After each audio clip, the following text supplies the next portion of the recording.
Caxemir foi uma grande experiência cênica, poética, uma catarse de rock and roll.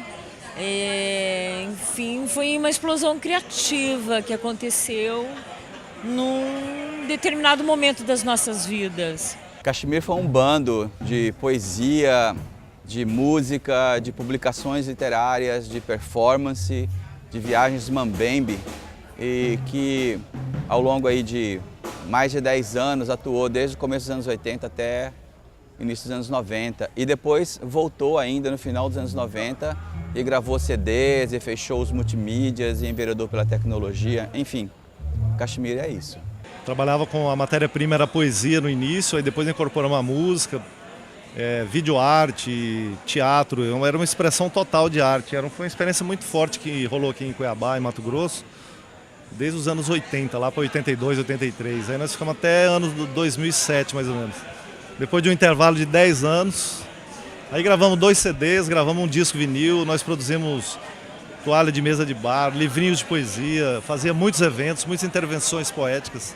Então foi um movimento total, de arte total que teve aqui e que gerou muitos frutos, gerou consequências bem interessantes para a cidade, né? Assim, é um recorte já de arte mais urbana, em diálogo franco assim, com o Brasil, com o mundo. E sempre pesquisamos muito a questão da linguagem, né? Em suas várias nuances, seus vários meios de expressão, né? Então a gente utilizava de tudo, teatro, audiovisual, música, poesia, até a história em quadrinho, quer dizer, era um grupo bem atuante. O Antônio entrou nisso desde o começo, desde o início, desde os primórdios do Caxemir. O Caxemir teve 2 fases, uma na década de 80 e a segunda que foi no final da década de 90 até 2007, que foi uma fase de grande atividade, onde o Caxemir realizou muitos shows e o Sodré era uma das figuras mais importantes do contexto, que era uma banda que trazia junto toda a literatura, todo aquele arcabouço poético, enfim. No auge, assim, era eu, Eduardo Ferreira, André Balbino, Ana Amélia Marimon, Antônio Sodré, Luiz Renato, é difícil esquecer, Antônio Carlos, é perigoso esquecer o nome, né? Que era um bando, entendeu? Meio mutante, depois numa outra fase entrou o Ender, entrou o Sérgio H, entrou Fernanda e saíram outros, entendeu? Porque era um bando, a gente não tinha configuração nem de banda, nem de um grupo teatral, era tudo junto.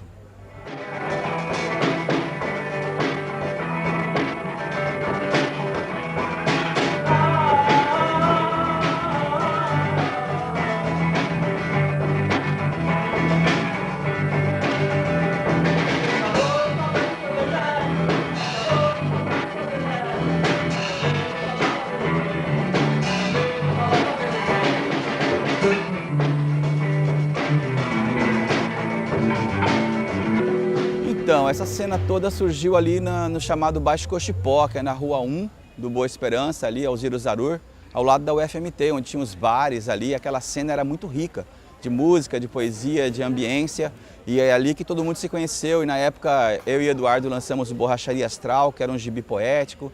Depois havia o Jornal de Mesa de Bar, o Saco de Gatos. E nessa cena de poesia e música, era natural misturar voz e violão com música, junto com poesia falada no microfone. Enfim, era uma atitude de poesia, naturalmente surgiu um grupo para fazer isso mais premeditadamente. Eu vi ele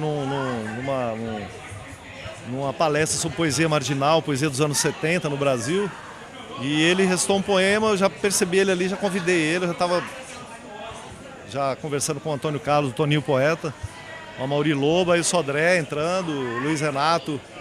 Esse grupo surgiu ali, deu uma espécie de explosão. O Antônio foi, assim, a gente deu muita dignidade, eu diria, para ele, assim, no sentido de que ele era um cara muito marginalizado, meio escanteado, mas a gente deu essa mão para ele junto, caminhamos junto, né? O cara é um irmão, né? Um irmão de criação, um super poeta. Tá aí, hoje nós vamos fazer a interpretação de canções dele. Compunha muito bem também. Desenhava, então é um artista completo, né? Ele tem uma qualidade inquestionável para Mato Grosso. O Sodré, ele é um poeta Eu sempre disse que ele é um poeta de verdade. Entre nós, é o mais poeta de todos, porque a poesia nascia nele espontaneamente, era uma coisa dele. Ele enxergava a poesia, ele ouvia a poesia, ele bebia poesia, ele comia poesia. A vida dele era uma aventura poética. E a gente abraçou a ideia com muito carinho, com muita honra, muito orgulho mesmo desse personagem tão importante para nós. E o Antônio, a gente tinha uma vivência, uma amizade muito forte, muito sólida, era cotidiana, a gente estava sempre junto. E eu espero que não fique só na homenagem, no tributo, a gente quer dar sequência a isso. Tem textos inéditos, eles precisam ser publicados. Eu acho que tem que fazer um documentário, tem que começar a pensar e repensar o papel dele na cultura de Mato Grosso. Ver o pessoal original que era envolvido com o Sodré tinha muitas facetas, né? Ele habitava o meio do Caximir, mas ele era muito mais que isso. E também o Caximir parou e ele continuou, cada um foi para o seu lado. Ele tinha uma banca de poesia sebo, então vendia livros usados, né? É por isso que tem livros usados aqui no evento. E aí quando a Secretaria de Cultura chamou, foi natural que quem amava o Sodré entrasse nisso pela causa. Tá? Então virou um grande mutirão poético.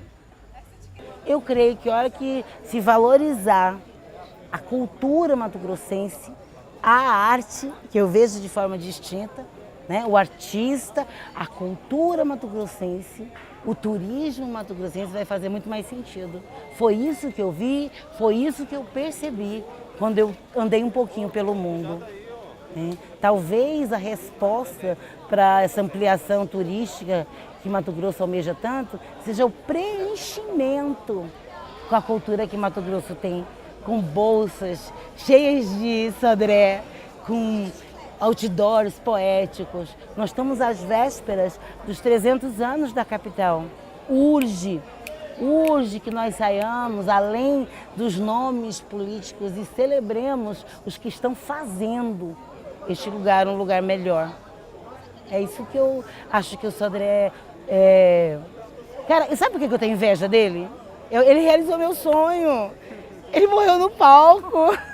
Isso é muito lindo para um artista. É tudo que um artista sonha. Ter o seu trabalho reconhecido e poder morrer fazendo aquilo que ele faz melhor. Você pensa, uma pessoa que trabalha 8 horas e que pode receber um belo espetáculo de poesia, que pode ouvir uma música da terra e se identificar, pode ter um quadro na sua parede, adquirir os produtos da sua terra.